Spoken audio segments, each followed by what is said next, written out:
जय Hind dear student. इस lecture में हम लोग डिस्कस करने वाले हैं न्यूक्लियर फ्यूजन का। क्या होता है न्यूक्लियर फ्यूजन?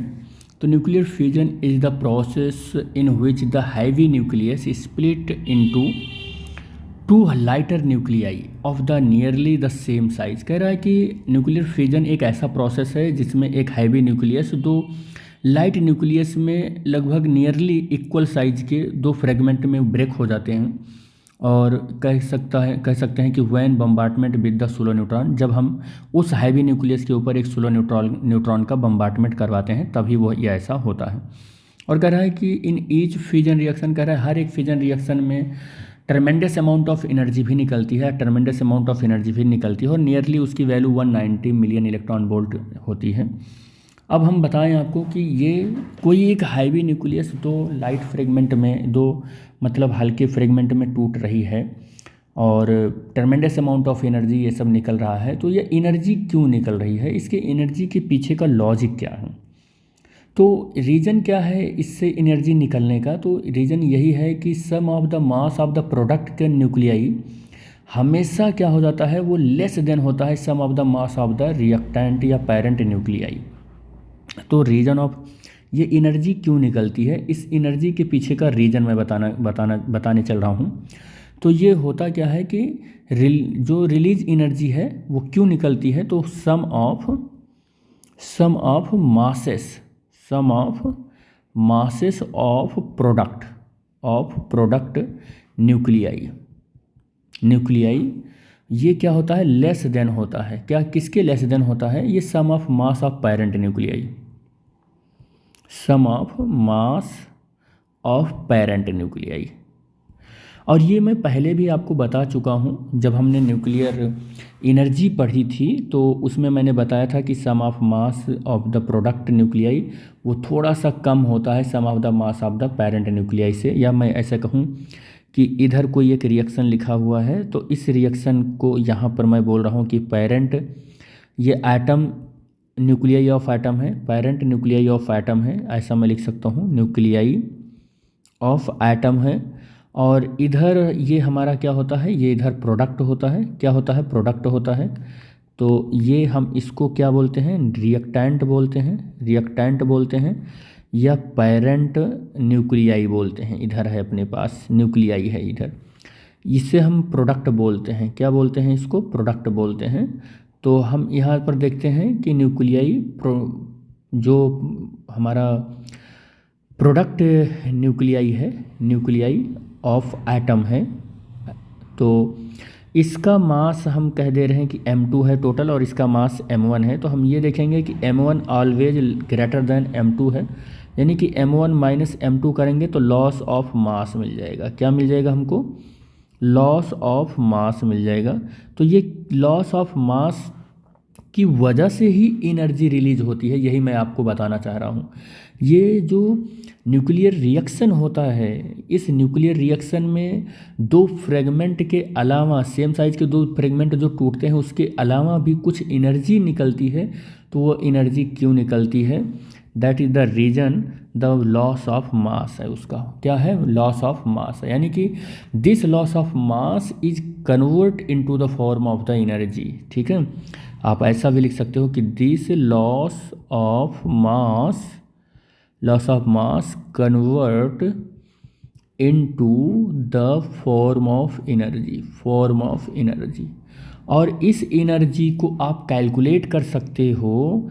कैसे कैलकुलेट कर सकते हो? आइंस्टाइन मास एनर्जी थ्योरम से, मास एनर्जी रिलेशन या थ्योरम। ठीक, और वो है क्या चीज़? वो है E is equal to del m c square. E यहाँ पर क्या है? ये एनर्जी रिलीज्ड है, ठीक है। यहाँ पर तो एनर्जी रिलीज्ड ही होगा, और ये लॉस्ट ऑफ मास है ये, ठीक है। और सी क्या है? स्पीड ऑफ लाइट है ये। क्या है? स्पीड ऑफ लाइट है। इसकी वैल्यू भी होती है, और ये वैल्यू आप याद रखना, 3 × 10⁸ मीटर पर सेकेंड। याद रखना बेटे, ये सारी चीज़ों को तो आप बहुत अच्छे से समझ गए, लेकिन ये सब चीज़ें तो 1905 में आइंस्टीन सर ने दिया था। उसके बाद यानी कि लेटर ऑन 1939 में यानी सेकेंड वर्ल्ड वार के टाइम पर, ऐसे कुछ लगभग चल रहा है, एक साइंटिस्ट थे जिनका नाम था स्ट्रॉसमैन, और एक साइंटिस्ट और थे, दोनों लोगों ने मिलकर, ऑटो हॉर्न, ये दोनों लोगों ने मिलकर क्या किया, क्या देखा कि एक स्लो न्यूट्रॉन लिया, 0n1, क्या लिया, एक स्लो न्यूट्रॉन लिया। स्लो न्यूट्रॉन का मतलब उसकी स्पीड बहुत ही स्लो कर दी, और इतना स्लो न्यूट्रॉन लेने के बाद उन्होंने क्या किया, बम्बार्टमेंट करवा दिया उन स्लो न्यूट्रॉन का। किसके ऊपर बम्बार्टमेंट करवा दिया, एक न्यूक्लियस था जिसका नाम था यूरेनियम 92-235, ये यूरेनियम के ऊपर क्या करा दिया, बम्बार्टमेंट करवा दिया। ठीक है, यूरेनियम के ऊपर बम्बार्टमेंट करवा दिया, तो बम्बार्टमेंट में प्लस हो जाएगा, ये यूरेनियम के ऊपर करवा दिया। और उन्होंने क्या देखा कि ये यूरेनियम इस न्यूक्लियस को, यानी सॉरी इसको 0n1 यानी कि न्यूट्रॉन को एब्जॉर्ब कर लिया। क्या कर लिया, एब्जॉर्ब कर लिया, और एब्जॉर्ब करके 92 यूरेनियम 236 बन गया। और आपको पता होना चाहिए कि यूरेनियम एक रेडियो एक्टिव एलिमेंट है, रेडियो एक्टिव एलिमेंट है। ये हमको 1896 में बैकुरल के एक्सपेरिमेंट से पता चल चुका था, और इसमें number of proton number of neutron से क्या है, कम है, नंबर ऑफ न्यूट्रॉन से कम है।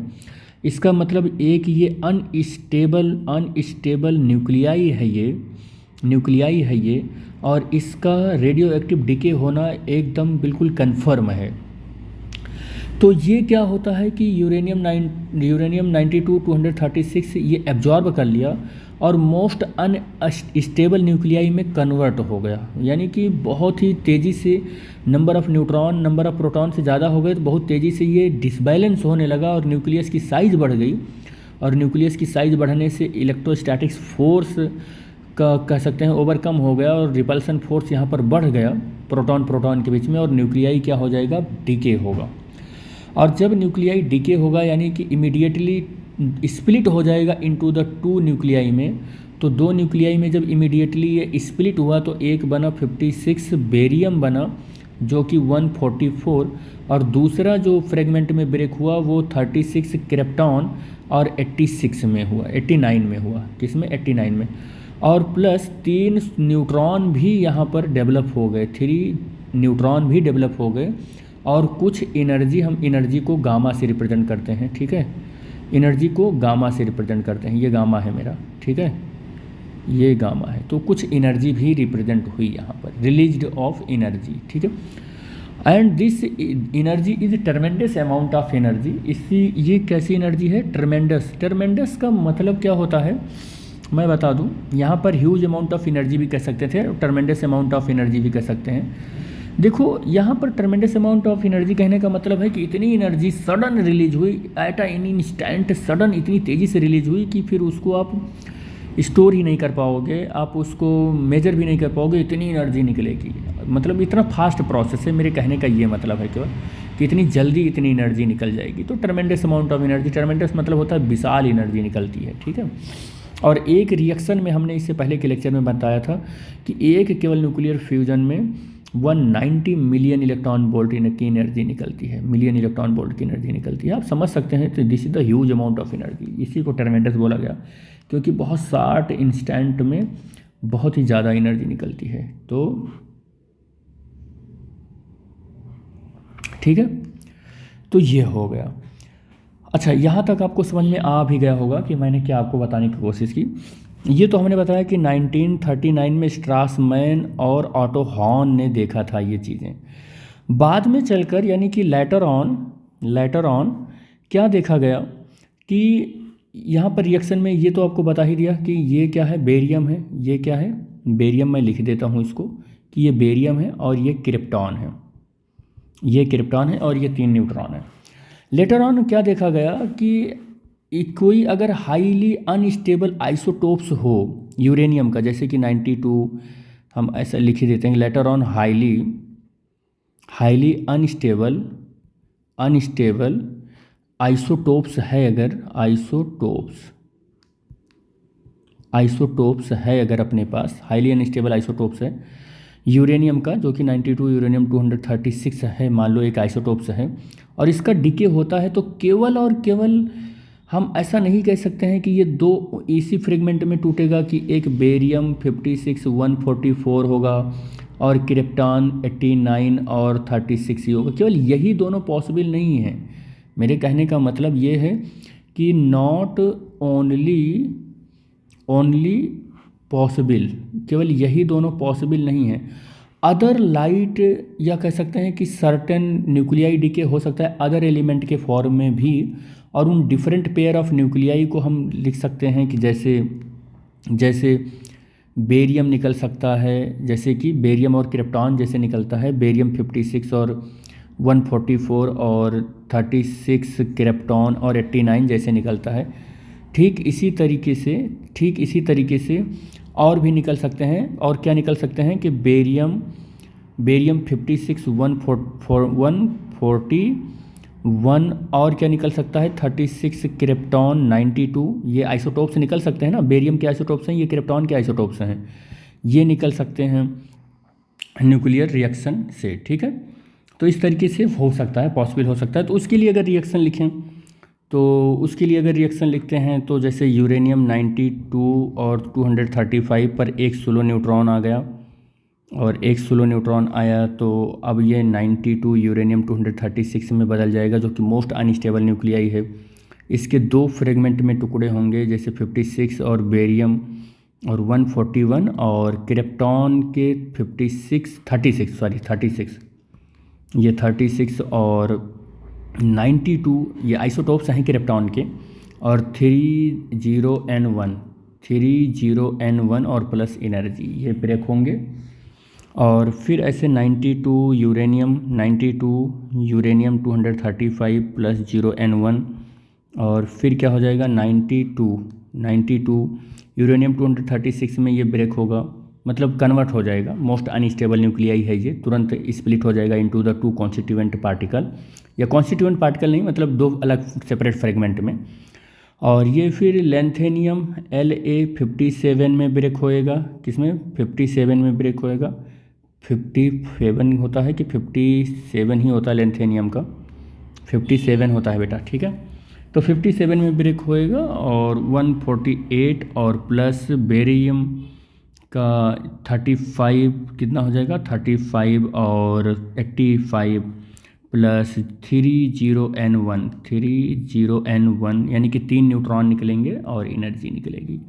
तो फर्दर यहाँ तक आपको दिखाया गया कि केवल यही रिएक्शन पॉसिबल नहीं है स्ट्रॉसमैन और ऑटो हॉर्न ने जो किया था, अदर भी रिएक्शन पॉसिबल हैं, यानी कि बेरियम और क्रिप्टॉन के आइसोटोप्स भी जनरेट हो सकते हैं, लेंथेनियम और ब्रोमाइड इन सब के ऐसे प्रोड्यूस हो सकते हैं। आपको ये भी बता दें कि जो हर एक रिएक्शन है उस रिएक्शन में हमने मास अगर देखा तो मास रिएक्शन के इस रिएक्टेंट से प्रोडक्ट का जो मास होता है वो थोड़ा सा कम आ रहा है। इसका ये मतलब कभी मत निकालना कि इनका एटॉमिक नंबर डिफरेंट हो जाएगा। एटॉमिक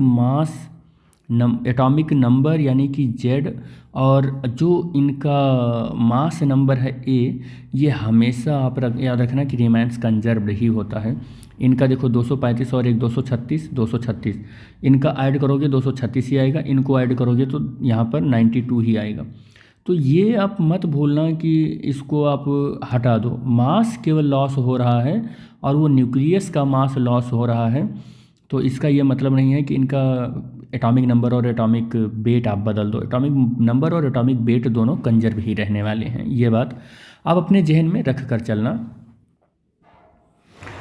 तो बेटे इस लेक्चर में हम लोग यहीं तक डिस्कशन करेंगे। नेक्स्ट लेक्चर में हम लोग एक नई हेडिंग के साथ मुलाकात करेंगे, जो कि नेक्स्ट हेडिंग है calculation of energy released, calculation of energy released in one fusion. एक फ्यूजन में कितनी एनर्जी रिलीज्ड होती है, इसको कैलकुलेट करना है हमको 92 यूरेनियम 235 के साथ न्यूक्लियस। ठीक है, ये हमको देखना है। तो नेक्स्ट लेक्चर में हम लोग इसको देखेंगे। इस लेक्चर में बस इतना ही बेटे। Thanks for watching the video. Thank you बेटे।